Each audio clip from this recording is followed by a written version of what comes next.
LDKW 2324 Gato!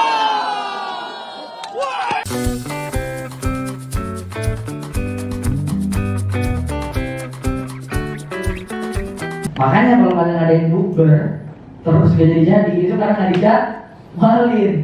Ya, kenapa? Karena nunggu semuanya bisa mungkin nggak? Nggak mungkin. Ya, jadi OSIS best ya. Apapun program kerjanya, cara memanajemen waktu programnya adalah dengan dijadwalkan. Ya, dengan dijadwalkan. Mau tidak mau semua harus nurut. Karena tadi satu, manajemen waktu sebuah organisasi yang punya hak itu adalah siapa? Ketua. Sultan, jangan tanggal segitulah. Gue jalan-jalan ke Bogor. Terus siapa lu? Gitu kan? Yang lain bisa kalau ya nggak apa-apa. Pada akhirnya kalian nanti itu urusannya waktu pribadi kalian. Jadi Sultan, karena gue nggak bisa, gitu ya, karena gue nggak bisa, gue ikut sama orang tua gue nih ke Bogor.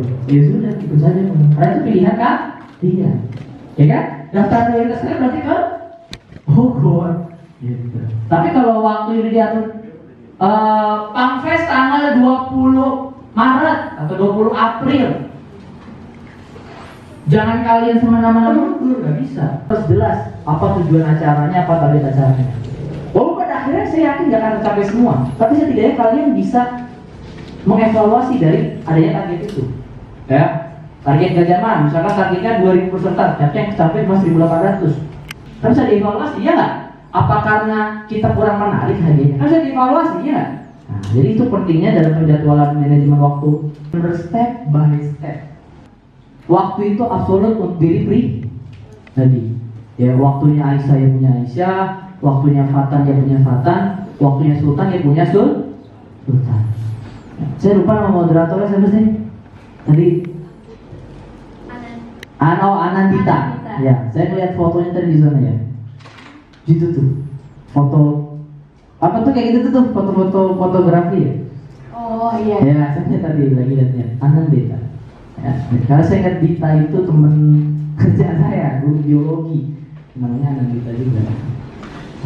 Nah, sekarang apa itu kompromi? Ya, kompromi itu penting dalam manajemen waktu. Tujuannya apa? Tujuannya kompromi akan mengurangi efek merasa bersalah berlebih sehingga bisa tetap fokus dengan target lainnya.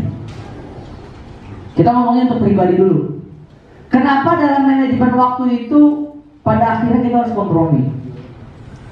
Misalkan ya, kalian udah janjian nih mau apa sih itu kalau di acara Korea? Drakor. Bukan, kalau ketemu artisnya fansign, yes, fansign. Kalian udah janjian mau fansign di Lotte, ya biasanya di Lotte itu acara-acara gitu. Mau fansign di Lotte, ya. Tapi ternyata orang tua kalian ngajak pergi ke rumah nenek karena nenek sakit. Ya. Sebagai seorang pribadi, saya yakin kita semua ini punya kebahagiaan masing-masing kan? Ada yang sukanya K-pop. Tau gak sih? Saya tuh dulu waktu SMA addicted banget K-pop juga saya. Walaupun saya laki-laki ya, tapi bukan lagunya sih, saya lebih ke nonton drakor. Saya tuh emang genre, mungkin saya malah genre hidup saya tuh mellow banget gitu ya. Saya gak suka film action, tapi saya suka film romantis. Ya, jadi emang agak aneh juga tuh. Tapi ternyata, ya setiap itu orang beda-beda gitu ya. Ternyata istri saya lebih suka action. Loh, kebalik kali kita ya. Tapi enggak ya. Romantis ternyata nggak cuma buat perempuan gitu ya kan. Mungkin memang saya terkeriat seperti itu gitu ya dalam hidup saya. Nah itu kompromi ya, kompromi. Karena kita semua punya kebahagiaan masing-masing.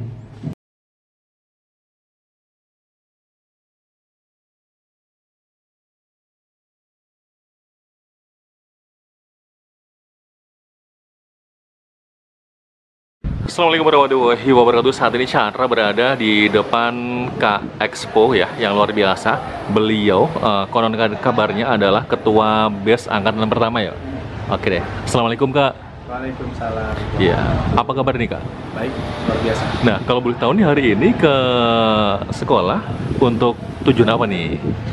Nah, hari ini kita diminta untuk mengisi materi tentang organisasi dan time management untuk anak-anak best sama kita mengajarkan gimana sih organisasi itu seperti apa. Oke. Nah, kemudian kakak kan ketua BES angkatan pertama. Itu rasanya gimana sih kak? Istilahnya menghadapi situasi di angkatan pertama. Kenapa sih percaya diri untuk menjadi ketua BES di angkatan pertama tersebut? Gimana kak ceritanya? Nah, ini menarik nih. Jadi saya barusan anak-anakku sudah bilang. Jadi saya dulu nggak pede jadi ketua BES. Jadi tiba-tiba ada satu momen di sholat duha waktu itu. Saya dipanggil Pak Edo dan Pak Guspian waktu itu. Saya diminta tuh, Des, calonin jadi ketua BES dong. Saya bilang waktu itu, saya kayaknya nggak mampu nih.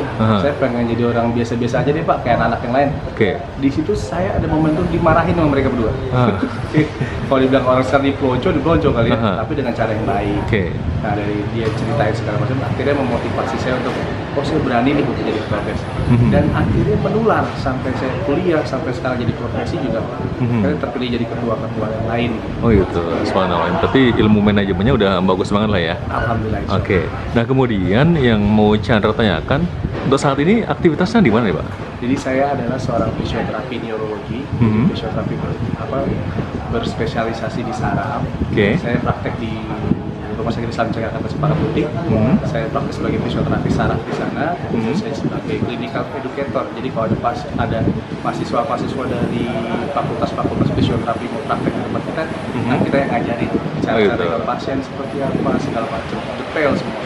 Sampai adalah saya tiap hari selain ke rumah sakit dan mengajar mahasiswa adalah home care pasien. Jadi ada pasien-pasien yang belum bisa berjalan, belum bisa ke rumah sakit, kita harus kunjungi pasien. Berarti apa ya, lebih ke arah privasi atau mungkin ke privat lah ya. Luar biasa. Nah, kemudian tadi kan sudah memberikan kayak semacam motivasi atau mungkin pengalaman-pengalaman dalam memimpin lah ya dalam hal ini. Tadi bagaimana pengalaman hari ini? Hari luar biasa. Saya agak kaget ya dengan pertanyaan-pertanyaan anak BES yang agak kritis. Cukup kritis. Jadi pertanyaannya bagus. Jadi itu untuk pengembangan mereka juga sih. Kalau pertanyaannya bagus kan dijawab dengan baik kan, maksudnya banyak ilmu yang dia masuk ke dalam dalam BES itu sendiri. Baik. Untuk guru favoritnya siapa nih di SMA Islam BES Sudirman II Bekasi? Guru favorit itu hampir semuanya favorit kali ya. Ya. Tapi yang paling berperan penting di hidup saya sekarang itu adalah Pak Edo dan Pak Guspian. Baik. Nah, kemudian satu lagi pertanyaan Chandra, ada pesan apa nih buat adik-adik kita yang mungkin buat para pengurus BES atau mungkin para siswa yang saat ini sedang belajar di sini? Yang pertama adalah semangat terus, karena saya udah bilang tadi, mumpung masih muda, waktu masih senggang, mumpung masih ada kekayaan, masih sehat, gunakan waktu dengan baik.